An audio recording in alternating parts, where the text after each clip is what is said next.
Chaque enfant a le droit fondamental de vivre à l'école des expériences positives d'apprentissage, de succès et de valorisation. Quels enfants laisserons-nous à la planète? Quand nous avons monté l'école, la première chose qu'on s'est dite, c'était qu'il fallait avoir le souci de transmettre. Encourager les autres.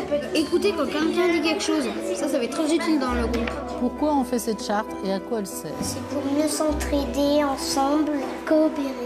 C'est pour qu'on puisse coopérer.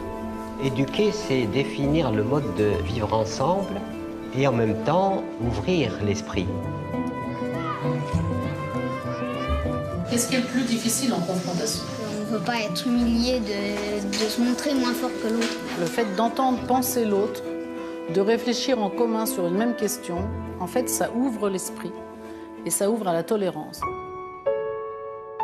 On est des êtres affectifs et on va rencontrer des êtres affectifs. C'est pas possible qu'il n'y ait pas d'affectifs. C'est pas possible. Alors donc, tu as commencé à pleurer parce que tu n'étais pas contente, c'est ça? Moi, j'avais deux émotions, c'était la colère et la tristesse. D'accord. C'est un exercice difficile, le blabla, hein. C'est un exercice de parler en « je ». C'est hyper facile de dire « tu m'énerves »,« tu m'embêtes ». Qui peut me dire, dans notre laboratoire de la PES, qu'il faut qu'on rajoute? Faire confiance? Faire confiance, hein.